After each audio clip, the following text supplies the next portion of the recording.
कल से लेकर कल रात गए से लेकर अब तक क्या हुआ क्या था एयरपोर्ट पर, वो कौन जानना चाह रही है यार। एक मिनट इशफाक भाई 20 मिनट ले गया जी सर, रिलैक्स। इशफाक भाई बेसिकली आपका सवाल बड़ा पर्टिनेंट है। आप जानते हैं कि इमरान रियाज खान ने पिछले 2 हफ्ते से इस्लामाबाद हाई कोर्ट में 3 पटिशन्स फाइल की। जो पहली पटिशन थे उसमें कहा कि जो साइबर क्राइम का केस तौहीन IG पंजाब का था, जिसको बुनियाद बना के इसका नाम PNIL PCL ECL में डाला, उसको जस्टिस ख्वाजा मोहम्मद आमिर फारूक साहब the honourable chief justice Islamabad high court ने स्ट्रेट अवे सेटिसाइड किया, नाम निकाला। जो ही इमरान प्रोसीड किया एयरपोर्ट पे तो इसको रोका इस्लामाबाद एयरपोर्ट पे, और हमने फौरी तौर पर एक और कंटेम्प्ट पिटीशन फाइल की और एक और क्रेडिट पिटीशन फाइल की।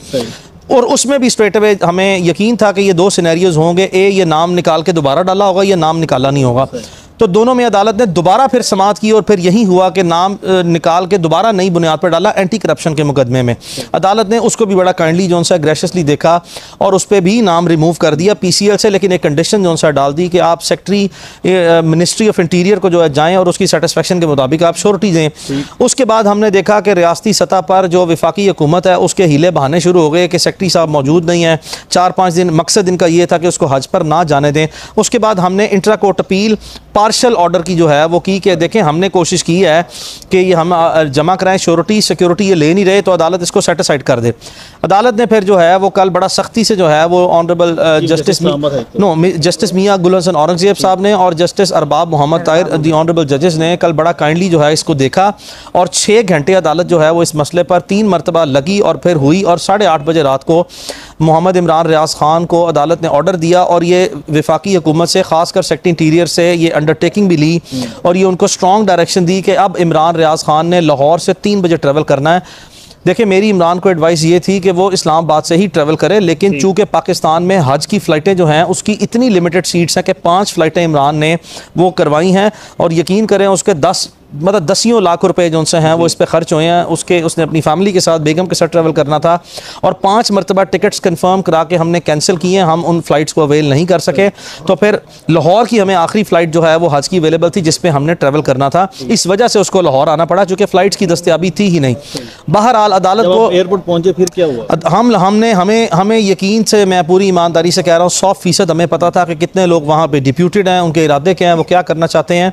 लेकिन उसके बावजूद जो है चूँकि ये बोनाफाइड ट्रैवल था और इमरान जो है वो उसको पता था कि मुझे गिरफ्तार कर लेंगे, लेकिन उसने चूँकि हज पे जाना था 100 रुकावटें यही पिछले 2-3 हफ्ते में अल्लाह ताला ने मदद की, दूर की, लेकिन इन्होंने हमें पता था रुकावटें डालनी है तो इन्होंने रुकावट डाली। हम एयरपोर्ट की तरफ ट्रैवल किए तो हमें मुझे ये बताएं कि अगर किसी लॉ इन्फोर्समेंट ने हमें कस्टडी में लेना है तो यूनिफॉर्म पहन के हमें वैलिडली और लेजिटिमेटली क्यों नहीं कस्टडी में ले लेते। मैं यही कहता हूँ कि मोहम्मद इमरान रियाज खान ने मुझे बताएं कि कितनी मरतबा जो है वो अपनी अरेस्ट को रजिस्ट किया है, कितनी मरतबा वो एब्सकॉन्डर रहा है, कितनी मरतबा उसने नॉन कोऑपरेशन की है, ये कितनी मरतबा उसने जो है वो पुलिस वालों के सर फाड़े हैं या कोई उनसे झगड़ा किया या वो कभी सजा याफ्ता हो। तो आप जब ये एक नामालूम अफराद का रूप धार के सिविल कपड़ों में आते हैं तो ये पुलिस के इदारे भी अगर आते हैं तो ये हमारी जो सिस्टर एजेंसीज है रियासत की उसको क्यों बदनाम करती है। अब आप देखें कल से पूरे मुल्क में जो है वो एक बहुत लंबी चौड़ी लान तान का सिलसिला शुरू है कि जी नामालूम अफराद ने जो उनसे वो उठा लिया, जबकि मैंने उधर ही रिपोर्ट किया था कि जो मोहम्मद इमरान रियाज खान है को SP कैंट ऑपरेशंस लाहौर ने अपनी पूरे डिवीज़न की पुलिस के साथ मिलकर, चूँकि हम क्रिमिनल लॉ के एरिया ऑफ प्रैक्टिस में ही प्रैक्टिस करते हैं तो हम इन सबको जानते हैं, हमारी शक्लें फेमिलियर हैं, हम इनको जानते हैं, तो हमने पहले पहचान लिया सबको। और इनको मैंने बार बार कहा कि हम कतई तौर पर आपको इसकी कस्टडी उस वक्त तक नहीं लेने देंगे जब तक कि कोई यूनिफॉर्म वाले पुलिस वाले हमारे सामने ना आए और हम उनको आइडेंटिफाई ना कर लें और आप हमें बताएं कि फलां FIR में ये मतलूब है, हमें कोई वारंट ऑफ अरेस्ट दिखाएं, बिस्मिल्लाह ले जाएं। आपने 3 दर्जन केसों में उसको घसीट लिया और ले जाएं, कोई मसला नहीं है। आपका ये अमल जो है, ये जो massive recorded massive abuse and miss use of authority है, ये अब रजिस्टर हो चुका हुआ है और एक वक्त और हालात के मुताबिक इसकी अकाउंटेबिलिटी होनी है। ये नहीं हो सकता इसकी अकाउंटेबिलिटी सूनर और लेटर ना हो।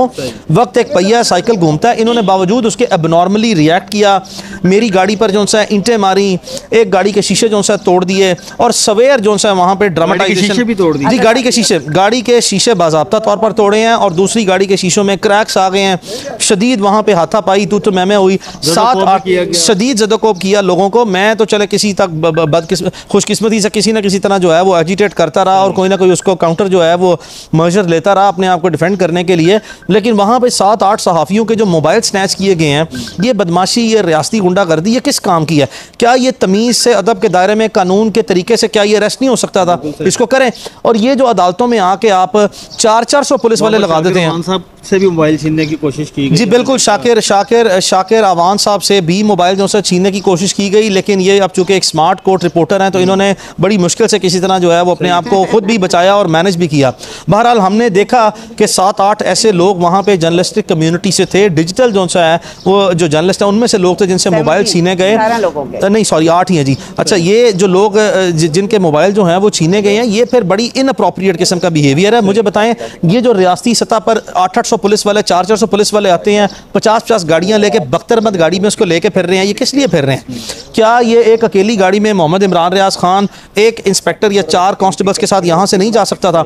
ये अदालतों को पूरा हाईजैक करना। जब वहाँ से लेकर लाहौर आए तो आपको कब पता चला कि इमरान रियाज को नश्तर कॉलोनी के मुकदमे में नामजद किया गया? इशफाक भाई, आप जानते हैं कि हमने सुबह लाहौर हाई कोर्ट में इमरान रियाज की एक रिकवरी के लिए हेबियस पिटिशन फाइल की थी। हमें पता था, खदशा ये था कि मुमकिन तौर पर ये उसको डली करेंगे, डिले करेंगे या किसी लीगल फ्रेमवर्क में लाने से गुरेज करेंगे। तो जो ही इनको पता लगा, सुबह 10:30 बजे पिटिशन फाइल हो गई। अब तो बल्कि अदालतों के रजिस्ट्रार ऑफिस में भी इनके कारिंदे बैठे और इनको फौरी रिपोर्ट करते हैं इदारों को।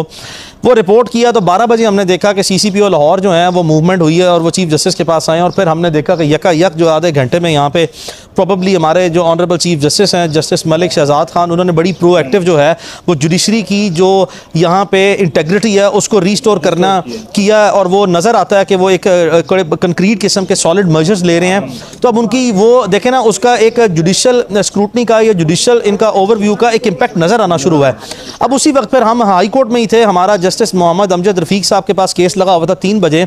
बाद हमें फौरी नज़र आया कि ये इमरान को यहाँ पे मूवमेंट हुई है और चोरी छुपे जो सा वो ले आए हैं, ना उसको फैमिली से मुलाकात करने देते हैं, ज़बरदस्ती जो सा उसको अहराम उसका ज़बरदस्ती उतरवाया गया और यहाँ पे हमें 1:30 बजे के करीब पता लगा और हम फौरी तौर पर 15 से 20 मिनट में यहाँ पे आए हैं। कितने बजे इमरान साहब को यहाँ पर पेश किया गया? यहाँ पे 1:15 से 1:30 बजे के दरमियान इमरान को पेश किया गया था। अब क्या सर टाइम हो रहा है? इस वक्त इशफाक भाई तकरीबन 6:15 हो गए हैं। तो 4-5 घंटे ये हेयरिंग चलती रही है। इस वक्त टोटल सा इतना बड़ा केस था? 5 घंटे टोटल इसका टाइम था, जिसमें से तकरीबन 2 घंटे के करीब दलाइल हुए हैं और 3 घंटे अदालत ने फैसला महफूज किया है। आम हालात में यहाँ पे कभी लोग समझते हैं कि जो फैसला महफूज हो जाए, अब ऐसे हालात हो गए कि शायद वो ऐसा माना जाता है गैर महफूज हो गया, लेकिन हम इस केस में इन जज साहब पे मुकम्मल एतमाद का इजहार करते हैं। अदालत को क्या बताया FIR में जो अमानत में खयानत की बात की गई? इशफाक भाई देखें, अमानत में खयानत ये होती है जिसमें अमानत, बताइएगा जो गवाह है वो कौन है और जो मुकदमे में मुद्दई है वो? अच्छा इशफाक भाई, एक जो शख्स हमारे सामने आया है मुद्दई बन के, वो PMLN का यूथ विंग का प्रेसिडेंट है, जो चीफ मिनिस्टर पंजाब हैं उनका वो पोलिंग एजेंट भी था। और हमने एक वीडियो भी देखी है कि एक गवाह जिसको लिखा हुआ है डॉक्टर अरशद, उसकी भी एक वीडियो सर्कुलेट कर रही है कि मुझे जली गवाह के तौर पर इन्होंने डाला, मेरा इस वकूए से कोई ताल्लुक नहीं है। ये भी सामने आ गया। अदालत को बताया कि अमानत में कंसिडरेशन नहीं होती, अमानत एक तरफा होती है, वो किसी एक्सचेंज ऑफ फाइनेंशियल कंसिडरेशन के एक्सचेंज में जो भी चीज़ होती है वो सेल और परचेज होती है। तो अगर मैंने कहा मनो अन भी तमाम FIR के इल्ज़ामात को आप तसव्वुर कर लेना, तो तब भी ये ऑफेंस मेड आउट नहीं होता जो 406 अमानत में खयानत का। समाज जो मुद्दई था उसका वकील आया? ना कोई मुद्दई का यहाँ पे वकील है, ना मुद्दई ने कोई शक्ल दिखाई है। एक शख्स के इतने पैसे चले गए हों और उसका नामो निशान ना हो, ये पाकिस्तान का उसका तो कोई तो वकील होना चाहिए उसका ना, क्योंकि रियासत एक ऐसे बंदे के साथ खड़ी होगी जो इंटरेस्टेड ही नहीं था अपना केस परसू करने में। लॉ का एक कार्डिनल प्रिंसिपल है, law does not help those who sleep over their rights. तो हमारी पुलिस जो है उन मुद्दइयों के मुंह चूम रही है और पूरा पाकिस्तान उसने जो सा है वो आगे पुलिस लगा दिया उस बंदे के लिए जो घर सोया हुआ है और कभी आया भी नहीं है अदालत के सामने। तो जब इस तरह के एक संगीन किस्म के, एक क्रूशल किस्म के सर्कमस्टेंसेस प्रिवेल कर रहे होंगे तो फिर आप देख लें कि हालात क्या हैं। कमरा अदालत में पहुंचे तो आपने इमरान साहब से बात की, उन्होंने क्या बताया, रात उनको कहाँ पर रखा गया, हुआ क्या? देखें, इमरान को इन्होंने बड़ा मेल ट्रीटमेंट जो सा वो किया है, उससे बहुत ज़ोर ज़बरदस्ती किया है। रात से लेकर अब तक जो है उसे किसी किस्म का कोई खाना जो है वो उन्होंने प्रोवाइड नहीं किया।